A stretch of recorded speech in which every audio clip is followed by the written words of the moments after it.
Mga sangkay, marami po mga eksperto ang nag-aalala ngayon patungkol po sa paggalaw ng kalupaan. Magaganap na nga ba anumang oras mga sangkay ang the big one dito daw po ito sa Luzon? Yan po ang ating pag-uusapan ngayon dahil mga sangkay, kahit po yung mga eksperto ay nagwo-worry.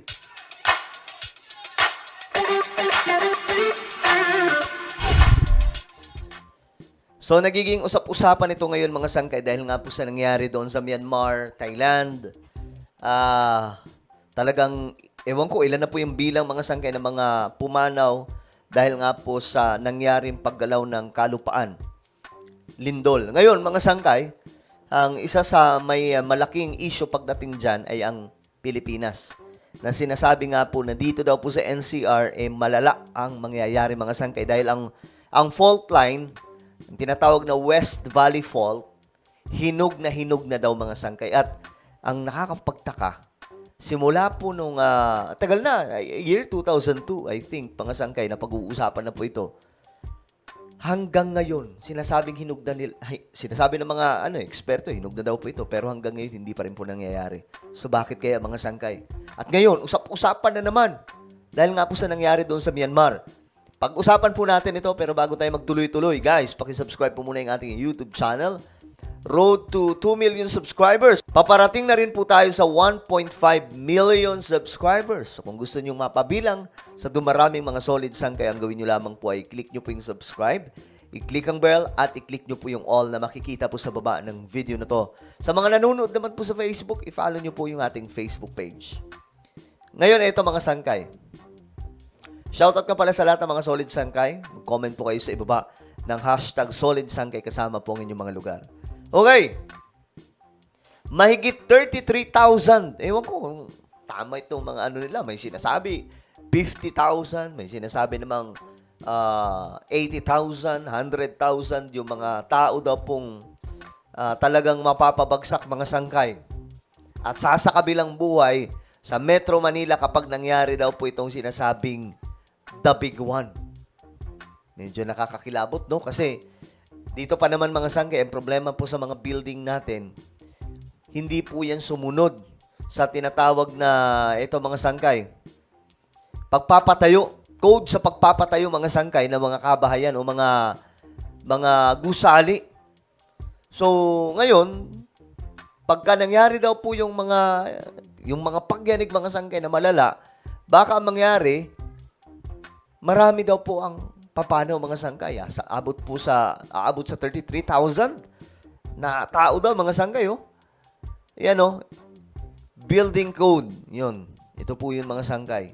Para daw po ma-promote yung paghahanda ng mga kababayan natin patungkol po dito sa sinasabing the big one. Ang problema pa naman dyan, itong pagyanig ng kalupaan, hindi po ito yung tipong nadidetect mga sangkay na paparating na.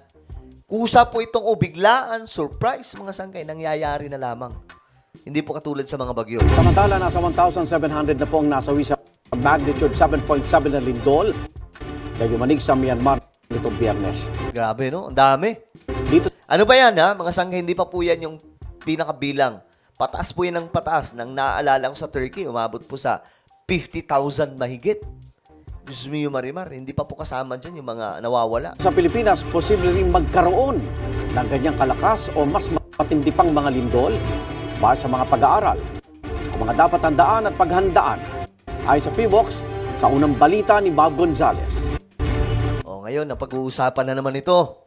Sabi ko nga nakaraan mga sangkay, naku po, pag-uusapan na naman itong the big one kasi nga nangyari na naman sa Myanmar.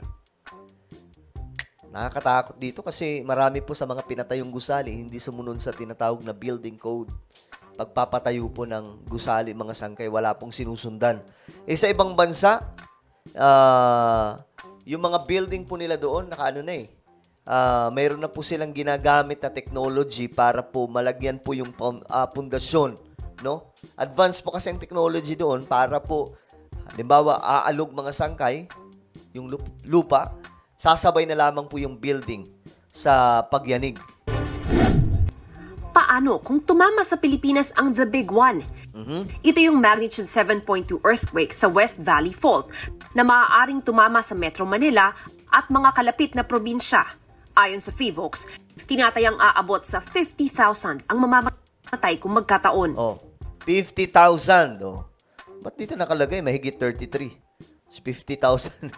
Yan po yung mga ano lang, mga sangkay, no? Yan po yung mga sa tingin lamang po nila aabot sa 50. Pero pwedeng mas mataas pa o pwedeng mas mababa, mga sangkay. Pero isipin nyo yan kung gaano karami. The big one in CR, the expected ground shaking in Metro Manila is intensity 8. And also, we expect residential buildings around 12 to 13% would sustain heavy damage. Yung 10 to 30-story buildings, around 11% heavy damage, and then 30 to 60-story buildings, 2%. And expected casualty would be around 33,500. And meron pang injured around 100,000. And then additional deaths by fire around 18,000. Yung mga tao, Grabe, no? nahirapang tumayo. Kaya Alam nyo ito ay hindi sa pananakot. To. Hindi po natin ito ginagawa o hindi po ginagawa ng mga expert ito para maglagay ng fear sa kahit na sinong Pilipino. Ito po ay para po mapaghandaan natin lahat, mga sangkay. Kumbaga hindi po tayo maging mangmang sa posibilidad na mangyayari kasi nga po hinog na daw po ito eh. Kaya patuloy ang mga inspeksyon at retrofitting ng Department of Transportation sa mga infrastruktura bilang paghahanda sa The Big One. May regular ding earthquake drills para makabisa natin ang gagawin at hindi magpanik sakaling lumindol. Siyempre nandun yung the cover and hold, tapos pupunta doon sa pinakamalapit na evacuation center. Lumayo sa mga building or sa mga debris na pwedeng bumagsak. Iwan na yung gamit. Pero kung tutuusin, ang tinaguri ang The Big One, hindi pa the biggest one. Dahil may mas malalakas pang lindol na posibleng yumanig sa bansa. Mas mataas pa yung mga earthquake generators tayo, mga active faults that are capable of generating higher magnitude earthquakes. For example, sa Gabaldon, yung Philippine fault doon, we expect magnitude 7.9 earthquake. Grabe. Yung Philippine Trench, it will affect Eastern Samar and pwedeng mag-produce ito na. Grabe. Yan po yung kinakatakot din. Dito sa NCR, di ba, takot tayo sa The Big One kasi marami pong building. Pero may mas mga malala pa po na banta. Ito, mga sangkay, doon po mismo ito sa amin. Ayun, it will affect Eastern Samar or buong Samar, mga sangkay. Hindi lamang po dito sa Metro Manila, kundi sa iba pang mga probinsya. Kasi mga sangkay, wala eh. Alam nyo, lahat naman ng ito ay nakapropesiya sa Bible eh. No? Kung magbabasa ka ng Biblia, maano mo doon eh, magugulat ka mga sangkay, oy, bago pala ito mangyari, nakasulat na sa Biblia. In the last days, mangyayari yung ganito. Diba? Mangyayari yung mga pagyanig sa kalupaan, mga sangkay. Hindi po ito bago, kumbaga, kung ikaw ay nagbabasa ng salita ng Diyos, mga sangkay. So, ito ngayon ay part lamang ng propesiya. But again, kailangan po talaga natin ng preparedness. 8 to 9 meter tsunami waves. Yung Manila Trench, it's also capable of generating a magnitude 8.2 earthquake. Grabe, no? Sa kasaysayan, isa sa pinakamapaminsala ang magnitude 8.1 na lindol sa Cotabato noong 1976. 8,000 people died and that was, again, it produced a tsunami. And it happened past midnight, kaya siguro maraming tulog pa.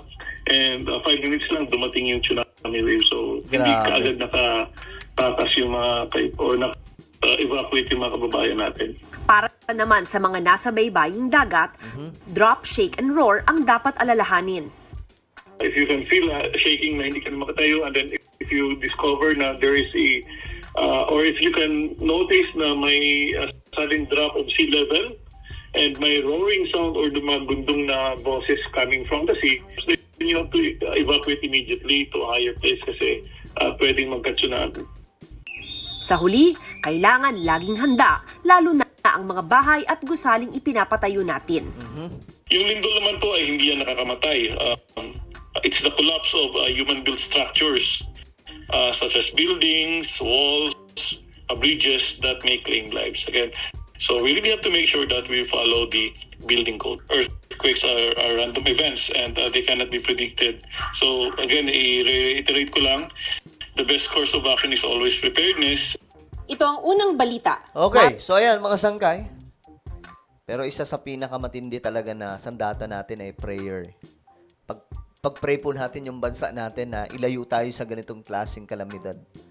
Ganitong klaseng disaster, no? Bagamat nakakatakot talaga itong mga sangkay. Well, ano po ang inyong opinion? Just comment down below. Meron po tayong YouTube channel, Sangkay Revelation. Hanapin nyo po ito sa YouTube. Kapag nakita nyo na, i-click nyo po yung subscribe. I-click ang bell at i-click nyo po yung all. Ako na po ay magpapaalam. Mag-iingat pong lahat. God bless everyone.